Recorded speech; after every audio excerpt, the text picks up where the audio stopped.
Va nihoyat 2 yildan so'ng G'azodagi urush rasman tugadi. Toshkent metrosida chaqaloq dunyoga keldi. Xorvatiyada ilon mast odamni tishlab nobud bo'ldi. Toshkentda talaba fohishani bo'g'ib o'ldirib qo'ydi. Ronaldo birinchi milliarder futbolchiga aylandi. Chirchiqda Siam egizaklar tug'ildi. Shu va boshqa muhim xabarlarning to'liq tafsiloti Suratdagi haqiqat kanalining hafta dayjestida. Va nihoyat 2 yildan so'ng G'azodagi urush rasman tugadi. Isroil va Hamas o'rtasida G'azo sektorida o't ochishni to'xtatish bo'yicha kelishuv imzolandi. Ma'lum qilinishicha, bu bosqich o't ochishni to'xtatish, garovdagilarni ozod qilish va Isroil qo'shinlarini qisman olib chiqishni nazarda tutadi. Tomonlar Trampning urush to'xtagani bo'yicha ma'lumotni rasman tasdiqlagan. Muzokaralar Misrning Sharm al-Shayx shahrida, Qatar, Misr va Turkiyaning vositachiligida o'tkazilgan. Tinchlik rejasining birinchi bosqichi jangovar harakatlarni to'xtatish, garovdagilar va mahbuslarni almashish, shuningdek gumanitar choralarni o'z ichiga oladi. Hamas barcha tirik garovdagilarni, so'nggi ma'lumotlarga ko'ra ularning soni 20 nafar, tez orada ozod qilish majburiyatini olgan. Isroil esa qo'shinlarni kelishilgan chiziqgacha olib chiqadi. Rejaga ko'ra xalqaro tuzilmalar, Birlashgan Millatlar Tashkiloti va Qizil Xoch qo'mitasi nazorati ostida gumanitar tashkilotlarning G'azo sektoriga kirish imkoniyati kengaytiriladi. Isroil va Hamas tinchlik rejasining birinchi bosqichini imzoladi. Barcha garovdagilar yaqin orada ozod qilinadi. Isroil esa qo'shinlarni kelishilgan chiziqgacha olib chiqadi. Bu uzoq muddatli tinchlik sari ilk qadam. Bu arab va musulmon dunyosi, Isroil va AQSh uchun buyuk kun. Biz bu voqeani amalga oshirishda yordam bergan Qatar, Misr va Turkiya vositachilariga minnatdorlik bildiramiz. Tinchlik o'rnatayotganlar muborak bo'lsin, deya yozgan Tramp. Reuters xabariga ko'ra, Sharm al-Shayxdagi muzokaralarda AQSh, Isroil, Misr, Qatar va Turkiya vakillari ishtirok etgan. Ular yopiq shaklda milliy xavfsizlik bo'yicha maslahatchilar va Yaqin Sharq bo'yicha maxsus vakillar ishtirokida bo'lib o'tgan. Qatar va Misr tomonlar o'rtasidagi asosiy vositachilar sifatida takliflarni uzatish va almashuv parametrlarini muvofiqlashtirishga mas'ul bo'lgan. O'z navbatida Isroil bosh vaziri Benyamin Netanyahu 9 oktyabr kuni hukumat yig'ilishini chaqirib, kelishuvni tasdiqlashni ma'lum qilgan. U bu kelishuvni Isroilning milliy va axloqiy g'alabasi deb atagan hamda AQSh prezidentiga minnatdorchilik bildirgan. Men qahramonlarcha jang qilgan askarlarimizga va xavfsizlik kuchlaridan bu kunga yetib kelishimizga sabab bo'lgan jasorati uchun minnatdorman. Yurakdan prezident Tramp va uning jamoasiga garovdagilarimizni ozod etish borasidagi bu muqaddas missiyaga sadoqati uchun rahmat aytaman, degan Isroil bosh vaziri. Birlashgan Millatlar bosh kotibi Antonio Guterres kelishuvni o'limlarni kamaytirish uchun qo'yilgan muhim qadam deb atagan va Birlashgan Millatlar Tashkiloti uni to'liq bajarishni qo'llab-quvvatlashi, G'azoga gumanitar yordam hajmini oshirishni bildirgan.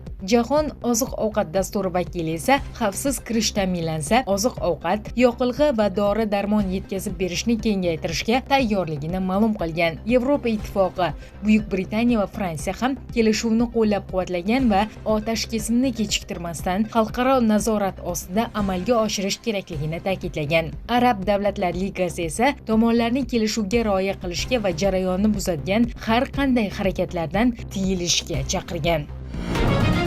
Toshkent metrosida chaqaloq dunyoga keldi. 6 oktyabr kuni Toshkent metropolitenining G'afur G'ulom bekatida chaqaloq dunyoga keldi. Ma'lum qilinishicha, poyezdlarni kutib olish va jo'natish bo'yicha navbatchi xodima Muhammadjonova Naimaga xizmat davomida bekat o'tish yo'lagidagi ichki ishlar xodimi tomonidan yo'lovchi ayolning holati bo'yicha xabar berilgan. Bir lahzada vaziyatni to'g'ri baholagan Naima Muhammadjonova xizmat davomida o'ziga o'rgatilgan maxsus bilimlar va ko'nikmalarni ishga solgan holda birinchi yordam ko'rsatib, voqea joyida ayolning farzandini sog'-omon dunyoga keltirishga yaqindan ko'maklashgan hamda chaqaloq sog'ligi uchun kerakli yordamlarni ko'rsatgan. Bu vaqt ichida tez yordam xizmati va ayolning yaqinlari chaqirilgan. Tibbiyot xodimlari yetib kelguniga qadar taxminan 10 daqiqa davomida xodimlar ona va chaqaloq holatini nazorat ostida ushlab, ularning xavfsizligini ta'minlagan. Hozirda ona va chaqaloqning sog'ligi yaxshi, ular shifoxonaga yetkazilgan. Ushbu chaqaloq va uning onasiga metrodan umrbod bepul foydalanish huquqi berildi. Xizmat davomida ogohlik va jasorat namunasini ko'rsatgan navbatchi xodima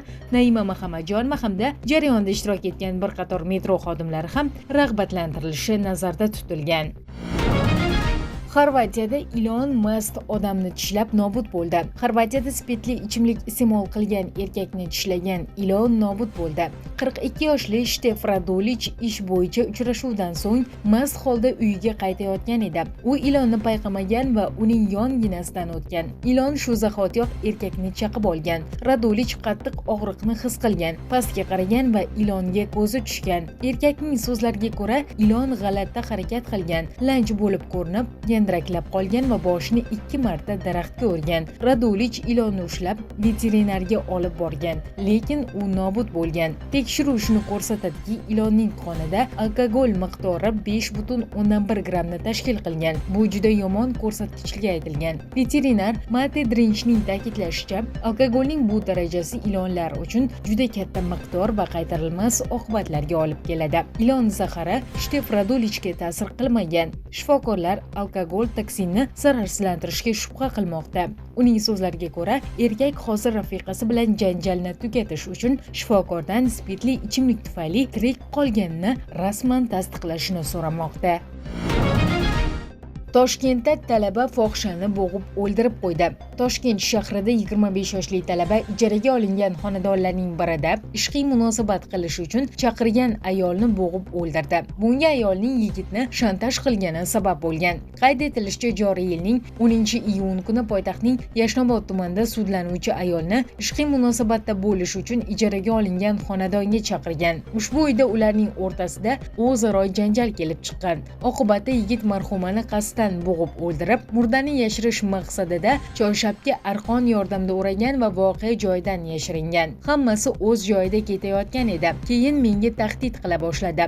Men umuman o'zimni yo'qotib qo'ydim. Shunday qichqirayotganda barmoqlarim bilan og'zini yopganimda barmog'imni tishlab oldi. Barmog'imni tishlaganda qo'llarim bo'yniga ketib qolibdi. Keyin nima bo'lganini bilmayman. Turtib ko'raymi desam, tana tarashadek qotib qolgan ekan. Men juda ham qo'rqib ketdim. Surxondaryoga ketdim, deydi yigit sud zalida. 7 oktyabr kuni jinoyat ishlari bo'yicha Yashnobod tuman sudida yuqoridagi holat bo'yicha sud ishi ko'rib chiqilgan. Sudlanuvchi Jinoyat kodeksining 97-moddasi qasddan odam o'ldirish birinchi qismida nazarda tutilgan jinoyatni sodir qilganlikda aybli deb topilgan va 10 yil muddatga ozodlikdan mahrum qilish jazosi tayinlangan. Tayinlangan jazoni umumiy tartibli koloniyada o'tashi belgilangan.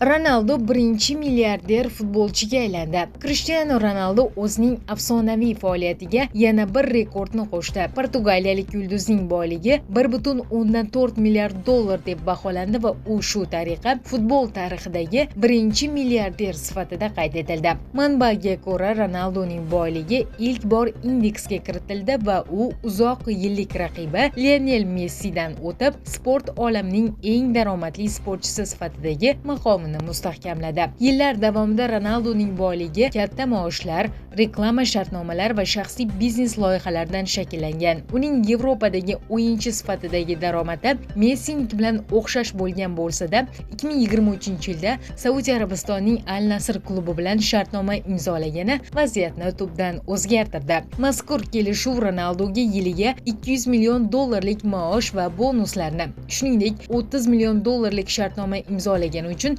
mukofotni o'z ichiga olgan. Bloomberg hisob-kitobiga ko'ra, Ronaldo 2002-yildan 2023-yilgacha bo'lgan davrda 550 million dollardan ortiq maosh olgan. Uning Nike bilan tuzilgan uzoq muddatli shartnomasi yiliga 18 million dollar daromad keltiradi. Shuningdek, Armani va Castrol kabi global brendlar bilan hamkorliklar uning umumiy boyligiga katta hissa qo'shgan. Maydon tashqarisida esa Ronaldo o'zining CR7 brendi ostida mehmonxonalar, sport zallari va kiyim-kechaklar liniyasini o'z ichiga olgan biznes imperiyasini barpo etgan. U shuningdek Portugaliyadagi eng qimmatbaho ko'chmas mulklardan biriga Quinta de Marinha golf kurortidagi 20 million yevroga baholangan uyga egalik qiladi. Ma'lumot uchun Ronaldo ijtimoiy tarmoqlarda ham yetakchi hisoblanadi. U Instagramda 660 milliondan ortiq obunachiga ega bo'lib, futbolchi dunyodagi eng ko'p kuzatuvchiga ega shaxs hisoblanadi.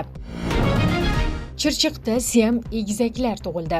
O'zbekistonlik shifokorlar Siam egizaklarini shoshilinch ravishda noyob operatsiya orqali ajratib oldi. Qayd etilishicha, Chirchiq shahrida joylashgan Respublika ixtisoslashtirilgan ona va bola salomatligi ilmiy-amaliy tibbiyot markazining Toshkent viloyati filialida noyob operatsiya o'tkazilgan. Homiladorlikning 33-34 haftasida kesarcha kesish yo'li bilan muddatidan avval dunyoga kelgan Siam egizaklari tug'ruqdan 9 soat o'tib, shoshilinch ravishda ustiga ustak mahalliy sharoitda o'ta murakkab amaliyot orqali ajratib olingan. 5 soat davom etgan yuqori texnologik operatsiya Respublika perinatal markazi qoshidagi neonatal xirurgiya markazi rahbari, tibbiyot fanlari doktori professor Baxtiyor Ergashev boshchiligidagi bir guruh malakali mutaxassislar tomonidan bajarildi, deyiladi xabarda. 8 oktyabr kuni Sog'liqni saqlash vaziri Asalbek Xudoyorov ushbu chaqaloqlar holidan xabar olgan. Bildirilishicha, Siam egizaklarni ajratib olish operatsiyasida